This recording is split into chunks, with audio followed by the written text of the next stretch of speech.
All right, we're live on Facebook. And we're also live on YouTube at Love 101 FM Jamaica. It's time for a live highlights.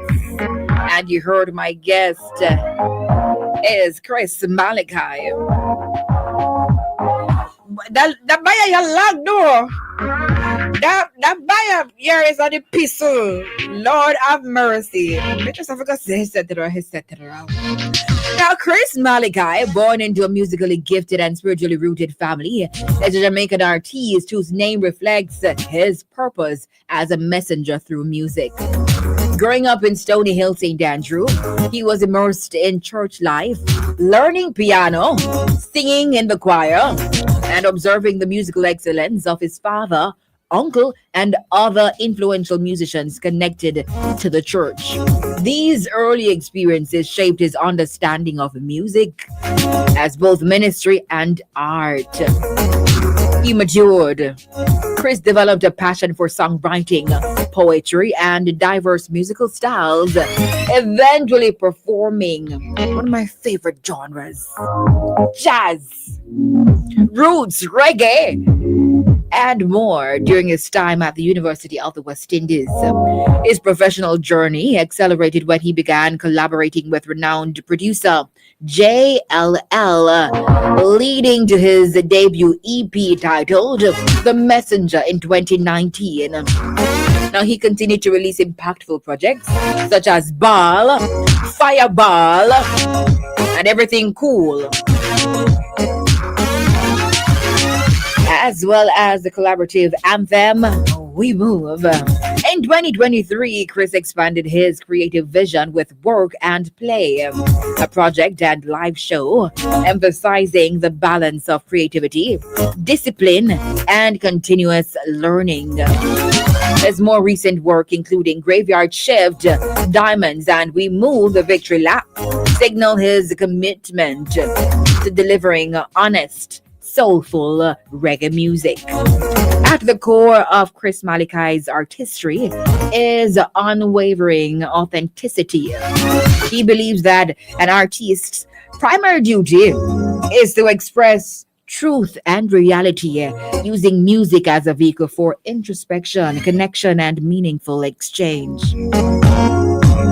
Yeah, not just meaningful exchange, but also meaningful change. Inspired by artists like Chronix and Mortimer, he continues to craft music grounded in honesty, aiming to leave a lasting impact through genuine human experience and heartfelt expression, etc., etc., etc.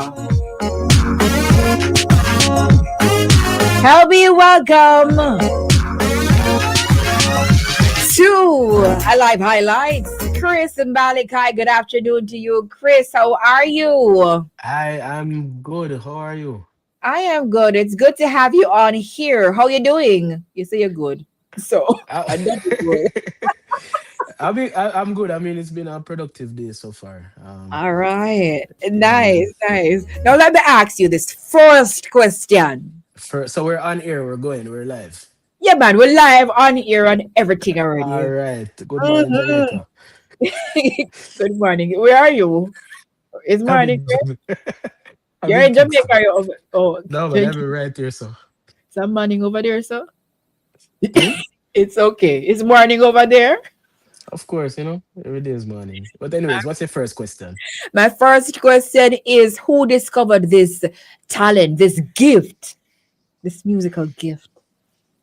Who discovered it? What you really mean by that? Externally, your mother, your father, probably you. You're in the shower singing. Um, I would say my parents first discovered a talent for music, but at first it wasn't singing. Um, Before singing, it was playing the keyboard. When I was a child, they realized that I could learn to play songs that they would sing in church. I would kind of remember the melody and learn to play it at home. So that was my first exposure to music, and they would take me to piano classes and stuff like that. But as I got older, the singing part of it was actually very unlikely because I was very shy, very reserved. Nobody knew I could sing, and except just a core group of friends at school. You And were I shy? joined extremely, like only four people knew me at school. For most of my high school years, until I joined a singing competition, um, with my friends convincing me, and I won that best talent, and that was when people started to realize, and I started to realize that I could sing. Okay, you started to realize at that moment. Okay, so you say you were nervous, you're shy. How did you deal with the nervousness? So you muscled up and you say, "All right, I'm going to enter this competition," and ultimately winning it. Well, all of my friends convinced me. It was a thing where it's like, okay, all of us go join, you know, and so that gave me some company. But I remember specifically on the day what gave me the courage. I realized from that early time out that the only way I could perform was if I was just very sincere about it. I just had to close my eyes and just really sing from my heart. And that was the only way I could get through it. Because otherwise, I would just be focusing on everybody up there and what mistakes I could make. And that's what would make me freeze up. Oh, so you close your eyes. That's how you Tight, tight, tight. so until the end of the song, though. Until the end of the song. Oh my word! I mean, I'd have to get through it some way. Well, you got through it. Now, Chrissy grew up in a home where music and faith were deeply intertwined. What is one childhood memory that really shaped your love for both Jesus and music? I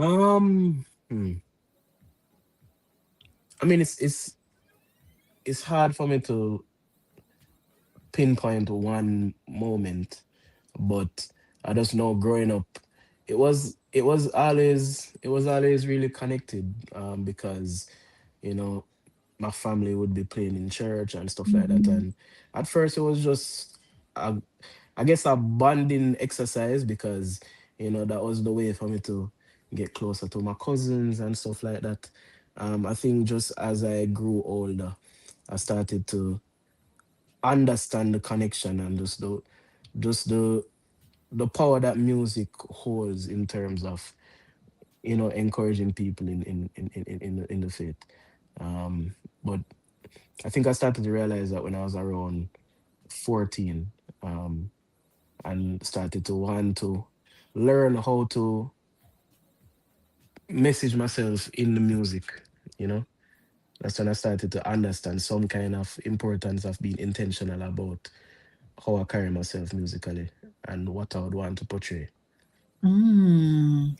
Your family was also heavily involved in church ministry. How did watching your father lead the choir or seeing your uncle minister influence your own spiritual walk? Um, you know what it was? I think it was their humble approach to it.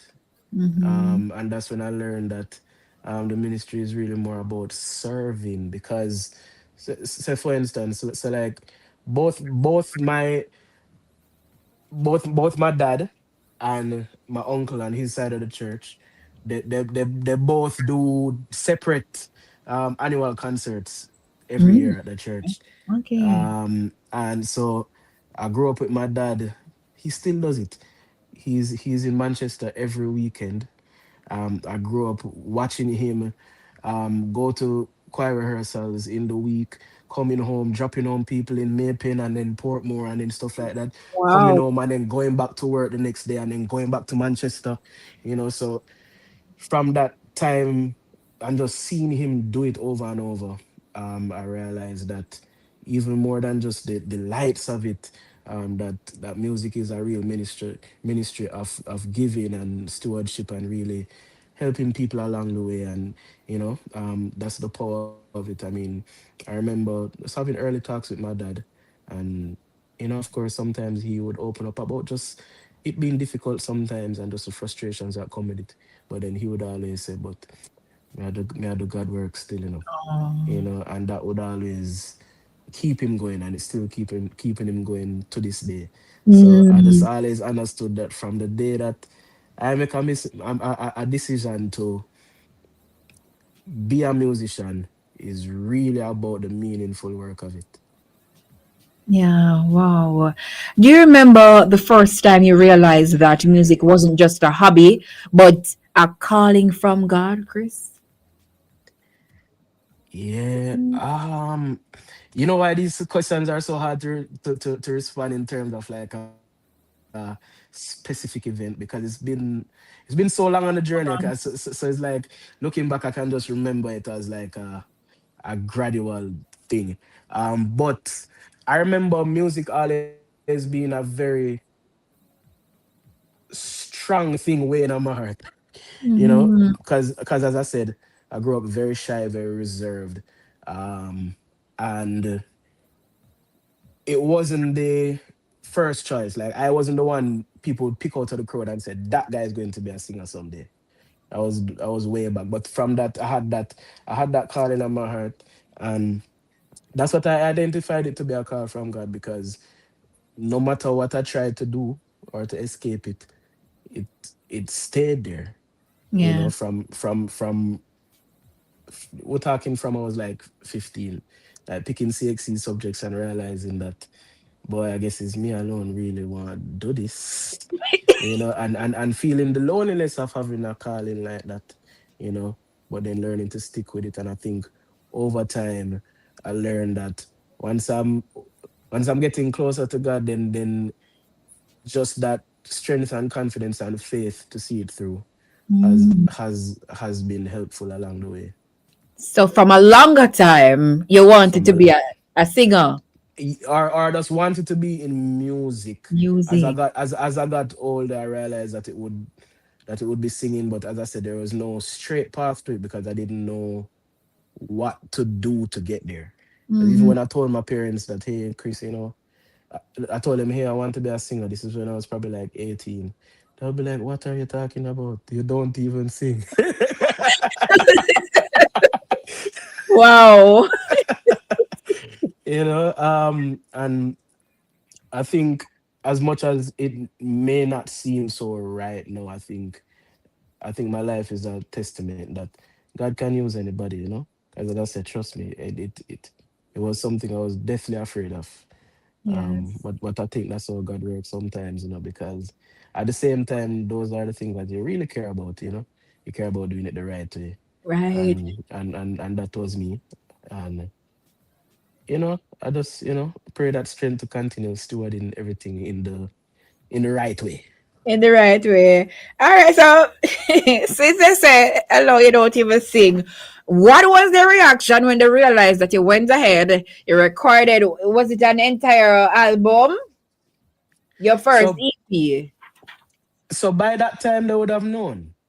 So by that time they would have known, and I think it was a matter of kind of just watching me and be like, okay, what is this going to turn out to be? Because it was a whole 4-year process of doing that EP, myself and the producer JLL. It was a lot of trial and error. It was a lot of scrapping things, re-recording, thinking we're done, then I have to do it again, then Wow. spending off my work bonus for pay for this and that and that, and I think that process was what showed them that I was actually serious. Serious. Okay. Now, how did you learn to play the piano? As I said, that was a thing they recognized from early, that I could play by ear, but then they signed me up for classes. So fun fact, so Dennis Rushton was my first piano teacher. Um, Okay. yeah, Dennis. Every now and I get to see him, and I'll remind him that he was my first piano teacher. Then others along the way. But yeah, that was how I started to learn. Okay. All right. Now, let's talk about Brighter Days. What was the process like, in writing that song? And how long did it take you? Well, so brighter days. So it was different stages of it, because the words themselves didn't take very long. Um, that was probably the words itself probably took a few minutes to write, because if you check it out, it's not very long of a song. Matter of fact, I had some other verses with it and stuff, and I kind of just scrapped it because it just felt like the prayer part of it was the part that I could go with. Am I still on this call? I'm not seeing Okay. you. I'm seeing you now. Okay, Okay. sorry about that. Could you hear me? I'm hearing you. Okay, yeah. I was saying, what took long was actually making it, the recording process of it and stuff like that. Because so this is the first song that I have done the full process with. So recording it, mixing it, the vocal processing, everything on it was me for the first time because I just starting to get my home studio set up and stuff like that. But it was a long process of understanding what to do on the computer. You know, I had to learn the program along the way. And that was a task in itself. So it's a 1 minute song, it's a 1 minute interlude, but that's definitely a few days of work of being really at it for like 3 days straight trying to understand everything. Wow. About how many songs have you recorded or released so far, Chris? Um, that I've released so far, I want to say maybe about like 26, but 26. then now songs that I haven't released as yet or working on to release soon. You're looking at about like a 30 more, you know. Wow. 30 Yeah, more? 30 more. So, so 30 more in addition to the in, 20. in, in addition to what's already out, I work on a lot of music. I work on a lot of Wow. music. Like I always Wow. writing something. Yeah, So, I have a lot of Chris, music. no man. You cannot several albums Yeah, easily. definitely. Because I take music as a real practice. As I said, my introduction to music was seeing people doing it every day. You Yeah. know, so I kind of have that approach that this is something that you just keep doing and keep practicing. Mm. All right. Well, we're talking about the songs you've released so far. Out of all of those 20 something songs that you've recorded and released, tell me a top five. Mm.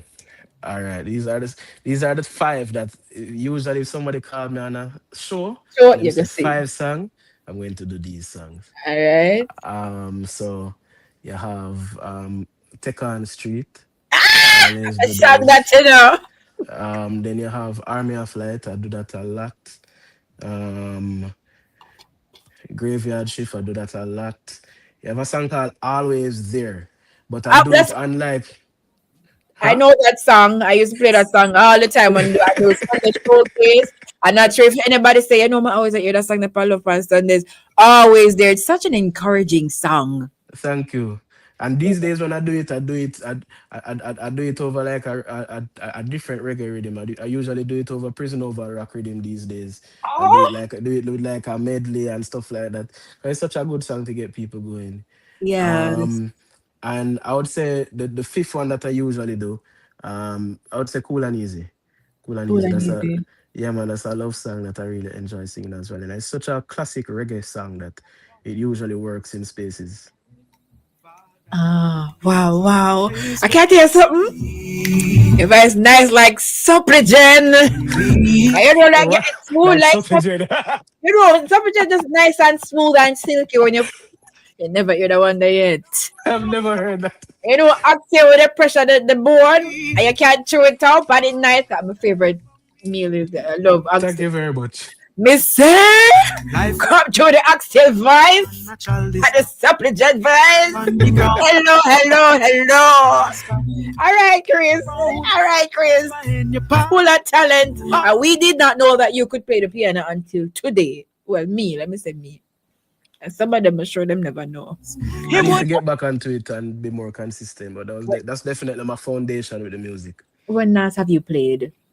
So, my problem now, we did have a keyboard, I'm gonna send it for fix and it can't fix all now. I And know. for a couple of years now I don't get to replace it. So it's been a while since I really get to spend time on the keyboard. It's been a long time. It's been You a know, while. It breaks my heart sometimes. I need a new one. you've got to link me off here and tell me who you send it to so we can link that person there and buy them up here. Boy, All right. In the godly way, of course. Glory to God. Now, Chris, in a world full of trends, how do you stay grounded to your true voice and message? Um, I would say so. While I understand that, external validation is important, I'm not going to say it's something that I don't care about. Um, I try to keep grounding in the fact that I really do believe that I'm doing God's work, in every way, in the sense that, and I say it like that because if you check my catalog, you're not going to only see gospel music. You're going to see a array of different topics. But in everything that I sing, I'm very intentional about it in terms of putting out a certain message, putting out a certain wholesomeness and substance. And I try to lead with that first.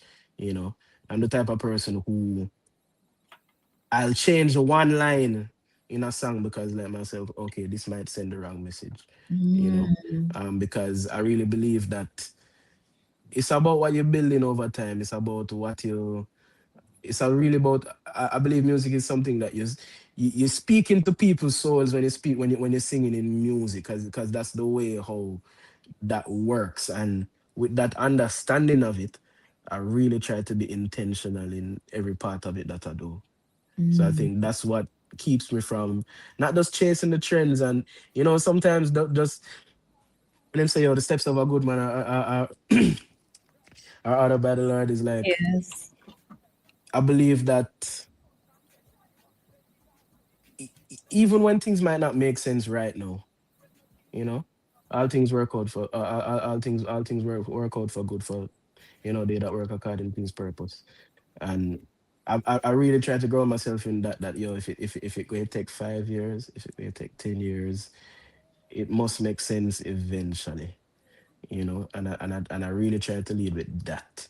And then when I'm more grounded in that, then I don't feel the pressure so much to be chasing trends and just to be doing every little thing that to make yourself relevant, because I don't think that's worth it in the end. Beautiful. Beautifully said, Chris. Beautifully said. Now you're learning more about reggae music, and that's intentional. What inspired that shift, and how do you see your sound evolving within the genre? Um, how do I see my sound evolving in the genre? So it's two things. One is the sound, but it's deeper than just a sound. But to answer your question directly, sound wise, I see myself as somebody who will make good Jamaican based music, meaning the culture of Jamaican music is so wide. In reggae music alone, you have so many genres in reggae music, if that makes sense. Yes, yes. You'll find pop in reggae, hip hop in reggae, gospel in reggae, and I used to sometimes it's easy to think of reggae as something that's limiting until you look at the whole spectrum of what reggae music offers, and you realize that it's just a way of communicating culturally. So I see myself as somebody in reggae who will be very, very fluid in the different sounds that I may use and the ways that I may communicate, but it should still connect in a very uniquely Jamaican way, But deeper than the sound, though, I find my perspective and narrative as an artist that I believe has a potential to really make a mark on the space, because my whole perspective is to make music that speaks to the whole universal human experience, but from a place that is grounded in faith and biblical principles and kingdom principles and stuff like that, but in different spectrums. So as I say, I sing about many different topics of music in different topics in my music, but it's all about where is that coming from, because as humans we live all of life, but Somebody said it to me that I'll never forget it. He said everything is sacred for the Christian, meaning in whatever you do, we don't have the choice to just be frivolous and to separate life and compartmentalize. Everything that you do is supposed to speak to just a godly life, a life of worship, even in spaces that may not be strict church spaces, even when you're not strictly talking about Jesus all the time. Whatever you do must be intentional and giving glory to God. And that is where my music comes from. And I believe that as that develops, I see the potential of that being impactful. Yes. Wonderful. And you said you have about 30 plus songs coming out. So that means how much albums you're looking at, Chris. Come make a talk about upcoming projects them. Come over here, so come make a talk.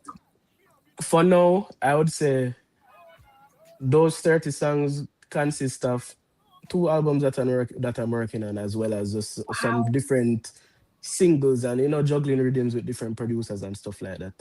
But that's why it's so much, because I think the COVID time was a very productive time when me Oh, and hold on, JL. hold on. It's COVID. But no, you did productive during COVID time. So it's COVID time. You make all of these No, no, songs. I think it was through COVID time that I started to figure out my rhythm of making music. Meaning, Oh, meaning me and JLL would link up a lot, you're and we right. found that we could make songs in 1 and 2 sessions and stuff like that, and I really have ideas down, until things get to the point where, usually if a new producer link me, I'll do 1 or 2 or 3 songs with them, and that's why it's so much, because Okay. I working with different people, and then catch a vibe, and then things grow and grow and grow till I look back and I'm like, wow, this is a lot of music we have here. What does a studio session look like for you? Well, fun fact, a lot of my songs aren't written in the studio, so I should start with that. I've written a couple songs in studio, but generally, I'm the type of person who write in my own time, take my Yeah. time and write, and then come and record. So in those studio sessions, it's just figuring out the melodies and the harmonies and making sure that are singing things with the right emotion and delivery, because that's important to the whole storytelling of it all. So and I think my studio sessions tend to be very focused as well, you know. And I dance a lot in my studio session for some reason. Oh, I don't you really can dance. dance? No, that's the interesting part of it. But I Okay. find that in a lot of my studio sessions, I tend to dance intensely. I'll do that just because I just feel free in that creative space, but not so much everywhere else. But that's a fun fact in my session. So what kind of dance you do now, Chris? Listen, any kind of movement, me tell him I can't do it now, I can't do it under pressure. Me have to feel comfortable. What's your all right, okay. Now, when we plan to release these albums, do you have the names for the albums, Chris? Um, the names are there. Not ready to share them just yet. No Um, problem. but I'm definitely working on an album to release sometime next year. Next year. For next year to catch me, and the album not out yet. You know, Mm, I getting things together to do. But of course, it can be a challenge sometimes doing it pretty much fully independently and self-funded. Um, so that's gonna be that's always a challenge to overcome. But I've been working steadily on it, and I think by next year we should definitely have something out. wonderful. And I'm you s- mentioned, go ahead, go sorry. ahead. No, you can go. You mentioned also that you have some singles working on and something there. Hmm. Right. So the singles probably come out before the album, maybe? Or So it may be a mixture of things. So there's a few juggling rhythms that I probably had from last year or the year before, and I'm still coming out. For instance, I just released that one called Yet Another Day with natural hair music. some producers are working, and you have a lot of good talent on that. So like Tessan is on it, Richie Spice, and but my song is really nice. I actually think if you could find it, it would be fitting to play actually. And Love 101. Because thank God for yet another day. That's the message of the song. But I just say that as an example in terms of that's a song that I think I recorded that with them probably early last year, and it's just coming out now. Um, Oh, it's just and coming out. No. yeah, so now a lot of my juggling rhythms that may come up in probably like the next few months. A lot of them have similar things, whereas like one coming out in January, I did that last year as well, you know. And that's the thing where you just kind of stuck up on songs until the producer say, "Okay, ready now," and that may kind of um some of them may come out at the same time as the album because that's a whole different set of songs, you know. So next year lining up to be an interesting year, I think. Okay, how would you describe yourself in 3 words? In 3 words: soulful, authentic, um, purpose driven. Ah, love it. For those who are just joining us, I'm talking with Chris Malachi. It's 3:33. We're live on Facebook and we're also live on YouTube. So if you missed it, you can just go ahead and rewatch it. All right. So let's talk about Tech on Street. It's one of my favorites. And I feel like everybody just loves that song here, you know? And by here, so you know jazz on them, something there. So I'm Yeah. challenging you to jazz up Tech on Street. The mic is yours. All right. You can do something named acapella jazz. You want rhythm? Not the rhythm now. Not the You, rhythm you, you have rhythm? now. Not the you want me fed or rhythm? Can me I go to acapella jazz? That something go so?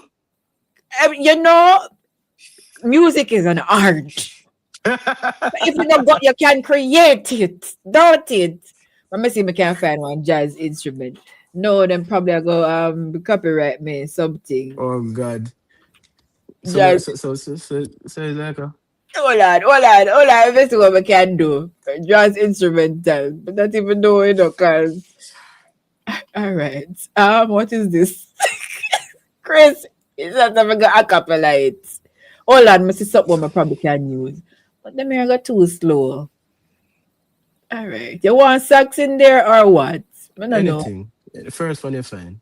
All right, the first one. Ready? All All right, right. sit here. We never hear this one. Okay.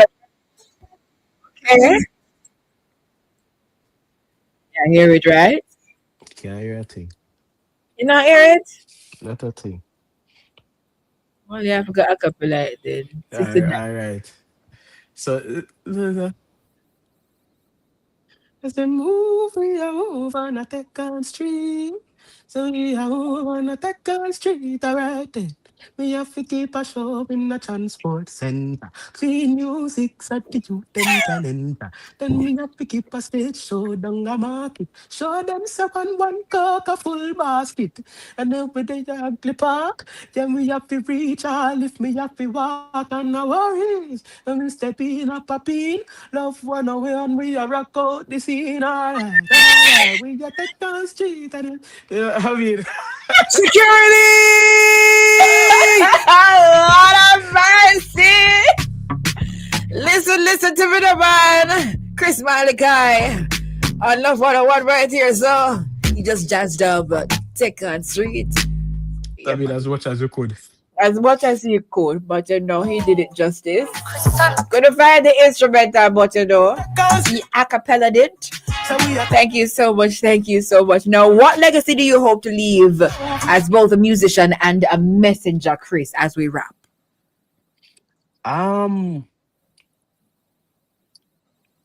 don't the legacy I would like to leave is just one of boldness and authenticity. One that says, you know, don't be afraid to forge a new path. You know, don't be afraid to stick to your guns and stick to your purpose. Um, even if you may have to do so much work and build so many things for that to work. I believe if you're doing it for just the benefit of people in general, it it it it will make sense as you go forward. And I would want more artists to understand the value of that and understand the power that they hold as musicians. That's the impact I would want to have. Beautiful. How can we connect with you on socials, and how can we book you? You know, you know, say go on and go out with yourself. But we book you for concerts and events and them something there, Chris. All right, so on all social media platforms you can find me at Chris Malachi. That's it. ChrisMalachi. It's just my name on everywhere. And you can book me. Just email me the details at chrismalachimusic@gmail.com. Everything spelled correctly, very simple. But once you type in Chris Malachi on the internet, it's pretty easy to find me from there because I'm the Ah, only Chris Malachi on the internet. isn't that lovely? That is It's so lovely. amazing. I want to tell you, say I'm so that's one of them little blessings that I thank God for, that all of my social media platforms everywhere is Chris Malachi. I love that. And we can stream your songs. How? And everywhere you find music. Wonderful. All right. Thank you. Thank you so much. Chris Moya, give me something what me never hear yet. Just a little piece. If you can. Because I know sometimes, I know it works sometimes. All right. Give me a piece of So, something. all right. So this is something you never hear yet because it just come out. This is Yet Another Day. Oh. Yesterday was hard and the night was long, but me thank God for yet another day. And the Lord is a lot, but you make me strong. Yes, thank God for yet another day. And the storm is on, but I'm holding on. You are right here with me all along. So I thank you, I thank you. Thank God for yet another day. Every morning I rise is a new surprise. I know somebody knows guarantee. I'm grateful for the light inside my eyes. Somebody's really watching out for me. I got stories for days. Life is such a miracle in so many ways. We make a lot of rough days and enough mistakes, but still I overcame.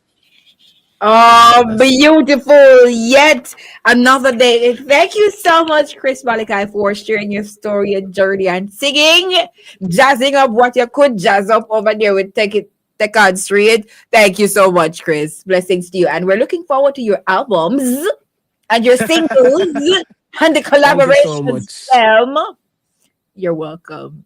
And keep up the great job, Blessings. the great work. Thanks a lot. We'll see you soon. You will see me soon All on a right. stage near you. On a stage coming soon to a stage Coming near you. soon. All right. Thank you, Chris. All right. All right. Reach all if me have to walk and I worries. Me step in a pop in. Do we and you take rock and come in. Oh Lord, me a take a street.